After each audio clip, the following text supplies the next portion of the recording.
العالمین والصلاة والسلام علی سید المرسلین اما بعد فاعوذ باللہ من الشیطان الرجیم بسم اللہ الرحمن الرحیم پڑھیے الصلاة والسلام علیک یا رسول اللہ وعلی آلک واصحابک یا حبیب اللہ الصلاة والسلام علیک یا نبی اللہ وعلی آلک واصحابک یا نور اللہ۔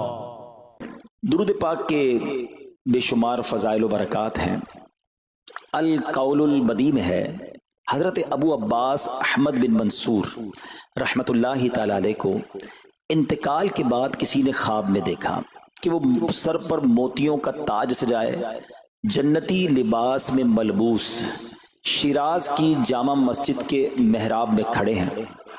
خواب دیکھنے والے نے عرض کی ما فعل اللہ بکا، یعنی اللہ پاک نے آپ کے ساتھ کیا معاملہ فرمایا؟ تو فرمایا کہ میں کثرت سے درود شریف پڑھا کرتا تھا، یہی عمل کام آ گیا، اللہ پاک نے میری مغفرت فرما دی اور مجھے تاج پہنا کر جنت میں داخل کر دیا۔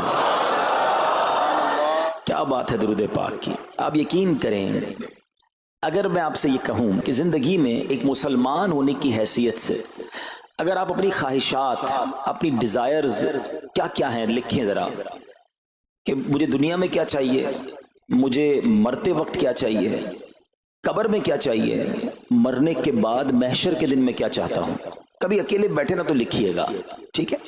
اور اب میں آپ کو بہت ساری حدیثوں کا کچھ نچوڑ پیش کرنے جا رہا ہوں، سنتے جائیے اور سبحان اللہ بھی کہتے جائیے۔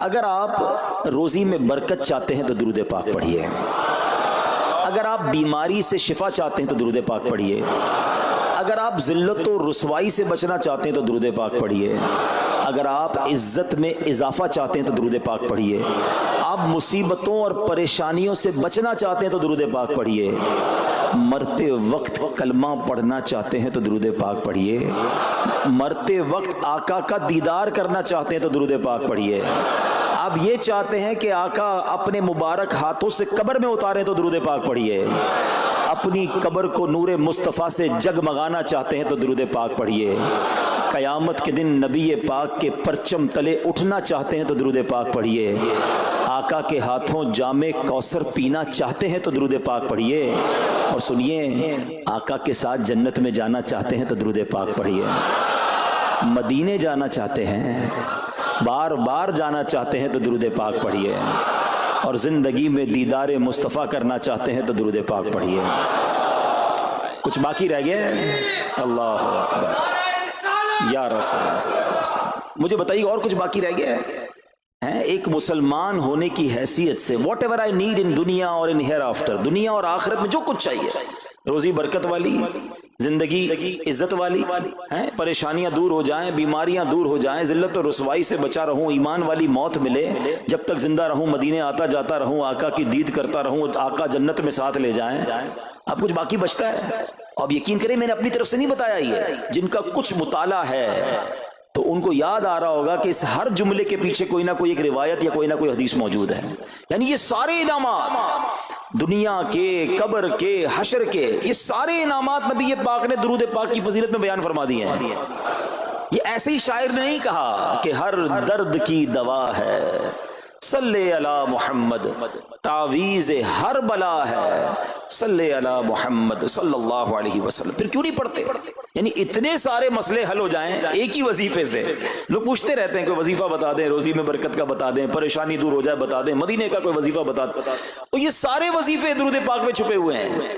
پکڑ لو نا درود پاک، پھر دیکھیں اس کی کیسی برکتیں آپ زندگی میں دیکھیں گے، آپ کا چہرہ شاش بشاش ہو جائے گا، آپ کی طبیعت فریش ہو جائے گی، آپ کو مزے کو مزہ آ جائے گا۔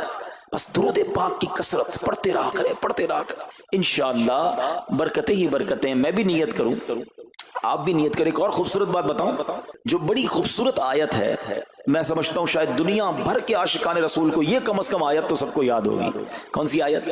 ان اللہ وملائکتہ یصلون علی النبی یا ایھا الذین آمنوا صلوا علیہ وسلموا تسلیما. مل کر درود پاک. اللہم صل علی سیدنا و مولانا محمد طب القلوب ودوائها وعافیت الابدان وشفائها ونور الابصار وضیائها وعلی آلہ وصحبہ وبارک وسلم. اب یہ جو آیت درود ہے نا شعبان کے مہینے میں نازل ہوئی ہے، تو چلو نیت کر لیں انشاءاللہ اب سے روزانہ کثرت سے درود پاک پڑھیں گے انشاءاللہ. آئیے مل کر محبت کے ساتھ ایک بار پھر درود پاک. صلو علی الحبیب صلی اللہ تعالی علی محمد صلی اللہ علیہ وسلم. مشہور صحابی حضرت ابو ہریرہ رضی اللہ تعالیٰ عنہ فرماتے ہیں کہ ایک مرتبہ میں رسول اکرم نور مجسم صلی اللہ تعالی علیہ وآلہ وسلم کی اقتداء میں نماز عشاء پڑھ کر واپس جا رہا تھا. میں نے دیکھا کہ ایک عورت اپنے آپ کو پوری طرح ڈھانپ کر سڑک کے ایک کنارے پر کھڑی ہے اور اس نے مجھے پکارا کہ اے ابو ہریرہ ذرا میری بات سنو. آپ کہتے ہیں میں قریب گیا. میں خلاصہ عرض کر رہا ہوں. تو اس عورت نے کہا کہ مجھ سے بہت بڑا گناہ ہو گیا ہے، کیا میری توبہ قبول ہوگی؟ حضرت ابو ہریرہ نے اس سے سوال کیا کہ کیا گناہ ہو گیا. اس نے گناہ کی تفصیل بتائی، کافی بڑا گناہ تھا. آپ نے کہا کہ تو تو ہلاک ہو گئی اور تو نے دوسروں کو بھی ہلاکت میں ڈال دیا، اتنا بڑا گناہ کیا، اب تم توبہ کی امید رکھتی ہو؟ اللہ پاک کی قسم تیری توبہ قبول نہیں ہوگی. جب آپ نے یہ کہا تو وہ عورت خوف خدا سے کانپنے لگی اور اتنا زور سے کانپی کہ کانپتے کانپتے وہ بے ہوش ہو گئی. آپ نبی پاک کی بارگاہ میں آ گئے. اب آپ کو خیال آیا کہ یار میں نے اس کو کہہ تو دیا مگر میں نے اللہ کے نبی صلی اللہ تعالی علیہ وسلم سے مشورہ تو نہیں کیا، پیارے آقا سے پوچھا تو نہیں. اب آپ نبی پاک علیہ السلام کی بارگاہ میں آئے اور آقا سے عرض کی کہ حضور ایسا ایسا ہوا اور ایک عورت مجھے ملی اور اس نے مجھے اپنا گناہ بتایا. میں نے کہا اتنا بڑا گناہ، اب تیری توبہ قبول نہیں ہوگی. اللہ اکبر. جب نبی رحمت شفیع امت صلی اللہ تعالی علیہ وسلم نے یہ بات سنی تو فرمایا انا للہ و انا الیہ راجعون. اے ابو ہریرہ تو خود بھی ہلاک ہوا اور تم نے اس عورت کو بھی ہلاکت میں ڈالا، کیا تمہیں اللہ پاک کا یہ فرمان یاد نہیں؟ پھر نبی پاک علیہ السلام نے قرآن مجید فرقان حمید کی یہ آیت تلاوت کی. ذرا غور سے تلاوت سنیے گا. اللہ کریم ارشاد فرماتا ہے بسم اللہ الرحمن الرحیم الا من تاب وآمن وعمل عملا صالحا فأولئك يبدل الله سيئاتهم حسنات وكان الله غفورا رحيما. ترجمہ کنز العرفان. مگر جو توبہ کرے اور ایمان لائے اور اچھا کام کرے تو ایسوں کی برائیوں کو اللہ نیکیوں سے بدل دے گا اور اللہ بخشنے والا مہربان ہے. حضرت ابو ہریرہ نے جب یہ آیت کریمہ سنی اور پیارے آقا علیہ السلام کا یہ فرمان سنا تو آپ کو احساس ہوا کہ میں نے غلط مسئلہ بیان کر دیا ہے. آپ پر یہ احساس اتنا غالب ہو گیا کہ آپ مدینہ منورہ کی اب گلیوں میں آواز لگانے لگے. ایک عورت نے مجھ سے رات ایک مسئلہ پوچھا تھا، کوئی بتا سکتا ہے وہ عورت کون ہے؟ آپ سارا دن مدینے کی گلیوں میں آواز لگاتے رہے، مجھے اس عورت کا پتہ بتاؤ جس نے مجھ سے مسئلہ پوچھا تھا. اب رات ہوئی تو وہ عورت آپ کو کل والی جگہ پر پھر کھڑی مل گئی. آپ فوراً اس عورت کے پاس پہنچے، اسے نبی پاک کا فرمان سنایا اور کہا تمہیں مبارک ہو، اگر تم توبہ کرو گی تو اللہ تمہاری توبہ قبول فرما لے گا. اب یہ عورت اتنی خوش ہوئی کہ مارے خوشی کے کہتی ہے کہ میرا ایک باغ ہے، میں نے اپنے گناہ کے کفارے میں وہ باغ راہ خدا میں صدقہ کر رہی ہوں. یہ پورا باغ ہے ابو ہریرہ میں اللہ کی راہ میں صدقہ کرتی ہوں. اللہ اکبر. اے میرے پیارے اسلامی بھائیو، اس ایک واقعے میں ہمارے لیے بہت کچھ ہے. پہلے تھوڑا سا تربیت کے مدنی پھول. ذرا سمجھیے کہ اتنی بڑی ہستی ہیں سیدنا ابو ہریرہ رضی اللہ تعالیٰ، لیکن جیسے انہیں پتا چلا کہ میں نے یہ مسئلہ تو بیان کر دیا ہے مگر نبی پاک علیہ السلام سے پہلے اس کا حکم تو پوچھ لیتا. یہ ہمیں کیا درس دے رہا ہے کہ بغیر علم کے اپنی طرف سے شرعی مسئلہ بیان نہیں کرنا چاہیے. جو بغیر علم کے دینی مسئلے بتاتا ہے وہ خود بھی ہلاک ہوتا ہے اور دوسروں کو بھی ہلاکت میں ڈالتا ہے. ہاں میں بتاتا ہوں نا اس کا مسئلے کا حل کیا، حالانکہ خود کہیں پڑھا نہیں ہوتا. تو جب تک آپ کو علم نہیں ہے، آپ جانتے نہیں ہیں، تو کسی مسئلے کو بیان نہیں کرنا چاہیے. دوسری بات کہ اگر خدا نہ خواستہ کوئی غلط مسئلہ بتا بیٹھا یا بتا تو درست رہا تھا، بتاتے بتاتے غلطی کر بیٹھا، تو اسے چاہیے کہ ازالہ کرے، فوراً اس کا جو بھی ازالہ بنتا ہے وہ کرے. سیدنا ابو ہریرہ رضی اللہ عنہ کا ازالہ تو دیکھیں کہ آپ کو جیسے ہی پتا چلا کہ اصل مسئلہ یہ ہے، اب آپ مدینے کی گلیوں میں صدا لگا رہے ہیں، تلاش کر رہے ہیں، پورا دن ڈھونڈتے رہے اس خاتون کو کہ میری سے غلطی ہو گئی، میں نے اس کو غلط مسئلہ بتایا، تاکہ اس کو تلاش کر کے اس کو درست مسئلہ بتایا جائے۔ اللہ اکبر، صحابہ کرام کی ادائیں بھی کتنی نرالی ہوتی ہیں، اللہ ان کا صدقہ عطا فرما دے۔ اب ہوتا کیا ہے کہ کبھی کوئی غلط مسئلہ بیان ہو گیا، یا بیان میں، مشورے میں، درس میں کوئی غلطی ہو گئی، غلطی پتہ چل جائے، اب شرم آتی ہے کہ کیسے کہوں مجھ سے غلطی ہو گئی ہے، میں تو اتنا بڑا مبلغ بن کے گیا تھا، میں نے تو جناب اتنے پبلک میں بیان کیا تھا، اب میں کیسے بتاؤں کہ جناب میں نے یہ غلط پڑھ دیا یا غلط بیان کر دیا۔ حضرت ابو ہریرہ سب سے زیادہ جن کو حدیثیں یاد ہے، مگر سچ بتائیں، بات سمجھنے والی پتہ کیا ہے، جو لوگ یہ سمجھتے ہیں کہ یار غلطی ماننے سے عزت کم ہو جاتی ہے، سچ بتاؤ آج 1450 سال بعد حضرت ابو ہریرہ کا یہ واقعہ سن کے ہمارے دلوں میں ان کی عزت کم ہو رہی ہے، بڑھ رہی ہے؟ سمپل از دیٹ، غلطی ماننے سے انسان جو ہے وہ نیچا نہیں ہوتا۔ اللہ میرے پیر و مرشد کو سلامت رکھے، جن کی برکت سے لاکھوں علماء بن گئے ہیں، مگر آپ اپنے مدنی مذاکرے میں اپنے ساتھ علماء کرام، مفتیان کرام کو بٹھاتے ہیں، اور اگر کوئی توجہ دلاتا ہے تو لائیو چینل پر آپ فرماتے ہیں کہ یہ مسئلہ یوں نہیں یوں ہے، کوئی عزت کم نہیں ہوتی جناب۔ تو سبحان اللہ، دو باتیں سیکھنے کو ملی کہ پہلے بتانا ہی نہیں ہے، اگر نہیں آتا تو اپنی بڑائی مارنے کے لیے بندہ کہہ دے مجھے نہیں معلوم، واللہ عالم میں نہیں جانتا، اور اگر آپ کو لگتا ہے میں صحیح بتا رہا ہوں اور پھر بعد میں کوئی توجہ دلا دے کہ آپ نے غلطی کی ہے، تو پھر اس کو بالکل مانے بھی اور اس کا ازالہ کریں۔ اچھا، اب علماء کرام نے بڑے پیارے طریقے بتائے۔ پہلے تو ظاہر یہ تھا کہ بھائی پبلک میں بیان کیا تو پبلک میں جا کر یا گلیوں میں جا کر آپ نے اعلان کیا، اب تو سوشل میڈیا کا زمانہ ہے، کچھ ویڈیو بنا کے ڈال رہے ہوتے ہیں، انسٹاگرام تو ٹویٹر تو پتہ نہیں کیا کیا چیزیں، موبائل فون، فیس بک، یوٹیوب، تو اب غلط مسئلے لوگ شیئر کر رہے ہیں۔ ایک یہ بڑا مسئلہ پتہ کیا ہو گیا، ہمارے موبائل پہ جیسے ہی کوئی ویڈیو کلپ آیا، کسی کا بھی آیا یا کوئی پوسٹ آ گئی، کوئی فضیلت ہی آ گئی، نہ چیک کرنا ہے نہ کچھ کرنا ہے، اس کو فوراً فارورڈ کر دینا ہے، حالانکہ اس میں بعض اوقات غلط مسئلے ہوتے ہیں، بعض اوقات غلط حدیثیں ہوتی ہیں، ہمیں پتہ ہی نہیں ہوتا، ہم سمجھتے ہیں آگے شیئر کر دیں۔ اچھا، شیئر کرنے والوں کا بھی بڑا مسئلہ ہے، اگر کوئی وظیفہ، کوئی نفل، کوئی بھی چیز ہے، خود پڑھنی نہیں ہے، آگے 100 لوگوں کو بھیج دینی ہے، پہلے خود تو پڑھو۔ اچھا، خود بھی پڑھنے سے پہلے کہاں چیک کروایا؟ تو پلیز یہ شریعت کے معاملات ہیں، اس میں بڑی غلطی ہو سکتی ہے، تو اگر آپ کو کوئی بھی چیز شیئر کرنی ہے تو بیسٹ آپشن یہ ہے کہ dawat-islami.net، یہ دعوت اسلامی کی ویب سائٹ ہے، اس پر ایک گیلری کا آپشن ہے، آپ وہاں جائیے، وہ مفتیان کرام سے چیک ہوئی پوسٹیں پڑی ہوئی ہیں، آپ وہاں سے پوسٹ اٹھائیں، اس کو شیئر کر دیں، بنداز کریں، کوئی ٹینشن نہیں ہے، کیونکہ وہ علماء نے چیک کی ہوئی ہے۔ مگر ہر آنے والی پوسٹ، ہر آنے والی ویڈیو کو آگے بڑھا دینا، تو مشورہ یہی ہے کہ یہ بڑا سخت معاملہ ہے، کیونکہ یاد رکھیے قرآن مجید فرقان حمید میں اللہ تعالی ارشاد فرماتا ہے وَمَنْ أَظْلَمُ مِمَّنِ افْتَرَىٰ عَلَى اللَّهِ كَذِبًا، اور اس سے بڑھ کر ظالم کون جو اللہ پر جھوٹ باندھے۔ اچھا، اس کے بارے میں علماء فرماتے ہیں کہ اللہ پر جھوٹ باندھنے والا سب سے بڑا ظالم ہے۔ جب ہم کسی کو دینی مسئلہ بتاتے ہیں تو اس کا مطلب کیا ہوتا ہے کہ اللہ نے فرمایا یا اللہ کے حبیب علیہ الصلوۃ والسلام نے فرمایا، اس کا مطلب اگر ایسا نہیں ہے تو یہ اللہ پر جھوٹ باندھنا ہو گیا نا۔ ہم نے تو کہا مجھے تو پتہ نہیں تھا، کسی نے پوسٹ بھیجی تھی، کسی نے بتایا تھا، اچھا میں نے کہیں سنا تھا۔ اب کئی لوگوں کی تو عادت پتہ کیا ہے، ان کے ساتھ بیٹھو نا تھوڑی دیر بعد کہیں گے اللہ یہ فرماتا ہے، اللہ نے قرآن میں یہ فرمایا، پوچھو کدھر فرمایا، بولا یہ نہیں پتا، اللہ قرآن میں یہ کہتا ہے۔ بھائی کہاں کہتا ہے بتاؤ نا، آیت دکھاؤ، اللہ نے فرمایا یہ کرنا چاہیے، بھائی کہاں فرمایا؟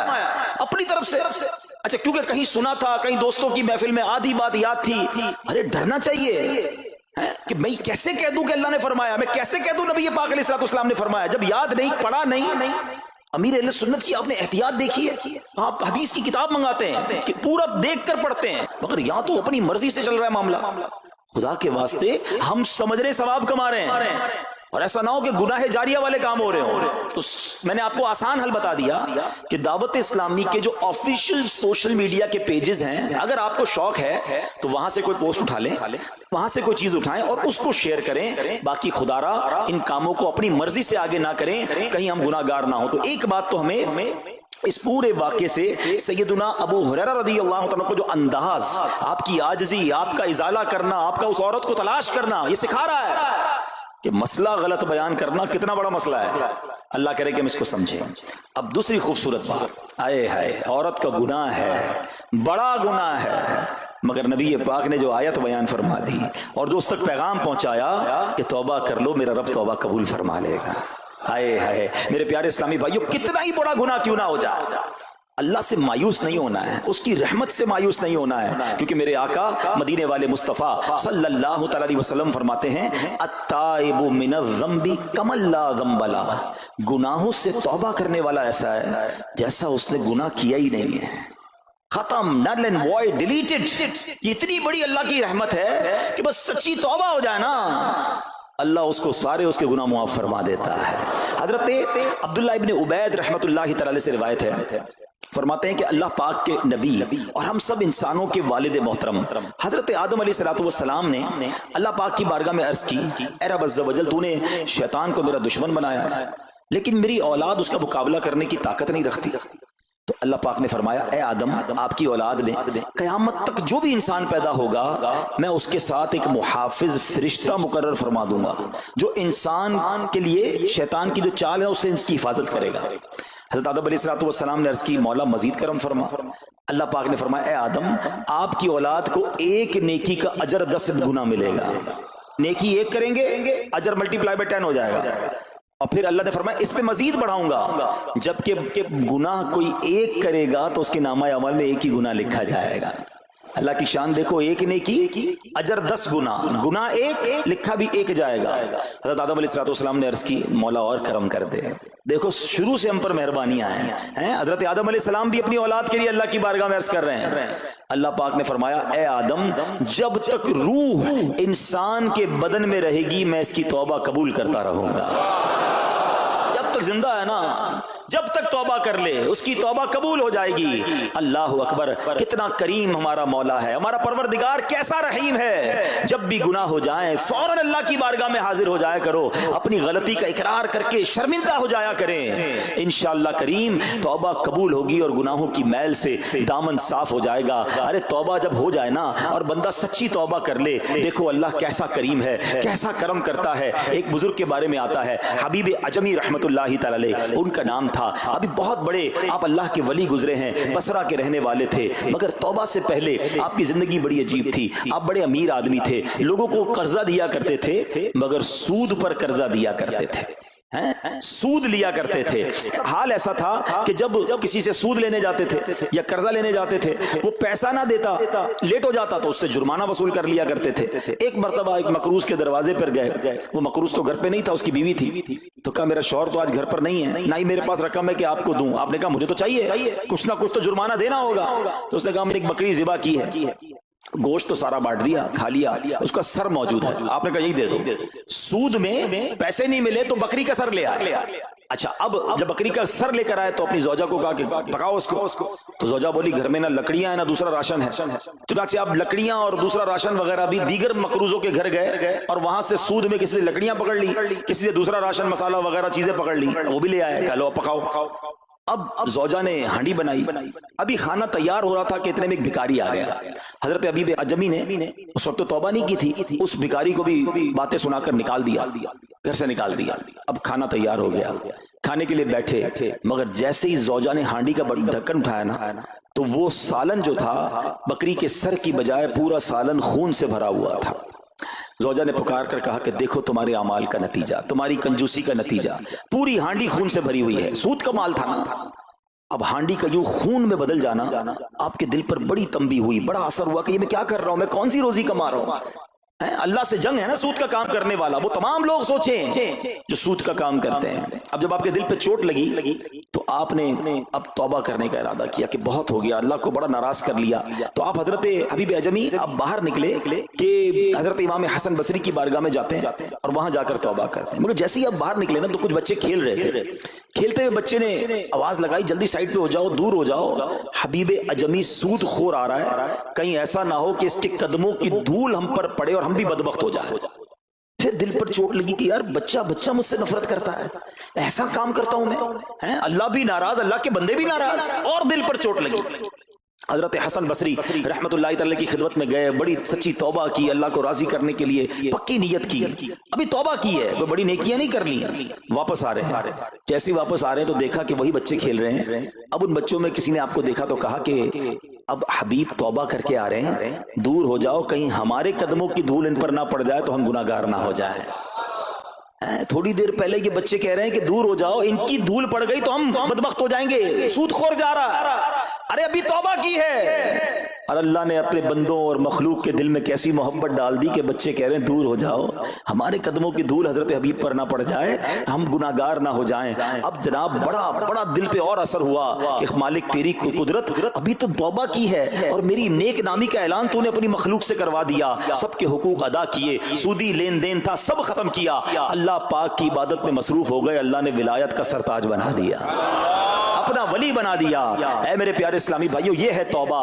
اللہ اکبر۔ اے میرے پیارے اسلامی بھائیوں، پتہ یہ چلا کہ عزت دوبارہ مل جاتی ہے، شرط صرف ایک ہے کہ آدمی صحیح راستہ اختیار کر لے۔ اولیاء کرام کی سیرت پڑھ کر دیکھیں، ہزاروں اولیاء کرام ایسے ہیں جو توبہ سے پہلے گناہوں میں مشغول تھے، معاشرے میں انہیں بری نگاہ سے دیکھا جاتا تھا، لوگ ان سے نفرت کیا کرتے تھے، مگر جب اللہ کی طرف آ گئے تو کیا کمال ہوا کہ اب جناب لوگوں کے دلوں میں تو دلوں میں، جانوروں کے دلوں میں بھی اللہ نے اپنی مخلوق کے دلوں میں ان کی عزت ڈال دی، کیونکہ عزت کس کے پاس ہے؟ رب کے پاس ہے۔ دلوں کا اختیار کس کے پاس ہے؟ وہ رب کے پاس ہے۔ آسمان ولایت کا ایک اور چمکتا ستارہ حضرت فضیل بن عیاض رحمت اللہ تعالی علیہ توبہ سے پہلے ڈاکو تھے۔ جی ہاں، آپ کتنا بڑا نام ہے ولیوں میں، مگر آپ ایک ڈاکو تھے، اور یہ کوئی کہانی نہیں، واقعی حقیقت ہے کہ رات کو جب بچہ سوتا نہیں تھا تو مائیں کہا کرتی تھی بیٹا سو جاؤ ورنہ فضیل ڈاکو آ جائے گا۔ جس راستے پر آپ ہوتے تھے لوگ ڈر کے مارے اس راستے سے نہیں گزرتے تھے، مگر جب آپ نے توبہ کی، جن کا مال لوٹا تھا واپس کیا اور سارے حقوق ادا کیے، نیک کاموں میں مصروف ہو گئے، اللہ کی عبادت میں لگ گئے، حضرت فضیل بن عیاض نے وہ وقت بھی دیکھا کہ وقت کا بادشاہ کے دروازے پر کھڑا تھا اور انتہائی عاجزی سے عرض کر رہا ہے کہ حضور ملاقات کا وقت عطا فرما دیجئے۔ اللہ کی راہ پہ جو چل پڑے، سچی توبہ کر لے، اللہ پھر کیسی عزت عطا فرماتا ہے۔ حضرت بشر حافی کا واقعہ آپ کو یاد ہوگا، آپ توبہ سے پہلے شرابی تھے، شراب کے نشے میں دھت رہا کرتے تھے۔ بڑا خوبصورت واقعہ ہے کہ اللہ کے نام کی جب آپ نے تعظیم کی اور آپ کو یہ پیغام ملا کہ اے بشر تم نے ہمارے نام کو بلند کیا، ہم تمہارے نام کو بلند کریں گے، آپ نے توبہ کی، عبادت میں لگ گئے۔ اللہ تعالیٰ کی معرفت کا عالم یہ تھا کہ آپ ننگے پیر رہا کرتے تھے۔ حافی کہتے ننگے پیر رہنے والوں کو، اب جب آپ ننگے پیر گلیوں میں گھوما کرتے تو اس شہر کے جانور راستے پر نجاست نہیں کرتے تھے۔ کیوں نہیں کرتے تھے؟ کہ حضرت بشر ننگے پاؤں رہتے ہیں، کہیں ان کے پیر گندے نہ ہو جائیں۔ ارے وہ شخص جو توبہ سے پہلے شرابی ہے، اب جانور بھی ادب کر رہے ہیں، بلکہ عالم یہ تھا کہ ایک چرواہے کے ایک جانور نے راستے پر گندگی کر دی تو اس نے کہا ہو نہ ہو لگتا ہے حضرت بشر کا انتقال ہو گیا ہے۔ جب معلوم کیا تو پتا چلا کہ ہاں حضرت بشر حافی کا انتقال ہو گیا۔ اللہ اکبر، گویا اللہ نے جانوروں کی دلوں کے اندر بھی ان کی عزت ڈال دی، کیونکہ انہوں نے رب کی بارگاہ میں سر جھکایا، انہوں نے دنیا والوں کی پرواہ نہ کی، انہوں نے رب کو راضی کرنے کی فکر کی۔ تو اے میرے پیارے اسلامی بھائیوں، یہ خیال دل سے نکال دو کہ جناب عزت پیسے سے ملتی ہے، عزت شہرت سے ملتی ہے، جناب سوٹ بوٹ ہو، ذرا اچھے کپڑے پہنوں، اچھی جناب لگژری گاڑی سے اتروں گا تب عزت ملے گی، ارے جناب مہنگا موبائل ہاتھ میں ہوگا تب عزت ملے گی، عالی شان کوٹھیوں میں رہوں گا تب عزت ملے گی۔ یہ بھول ہے تمہاری۔ آؤ قرآن کیا کہتا ہے، عزت کہاں سے ملے گی، عزت کس کو ملتی ہے؟ اللہ قرآن میں فرماتا ہے من کان یرید العزت فللہ العزت جمیعا۔ اللہ کہتا ہے، قرآن فرماتا ہے جو عزت کا طلبگار ہو تو ساری عزت اللہ ہی کے پاس ہے، ساری عزت اللہ کے پاس ہے۔ وَتُعِزُّ مَن تَشَاءُ وَتُذِلُّ مَن تَشَاءُ بِيَدِكَ الْخَيْرُ۔ خدا کی قسم، دنیا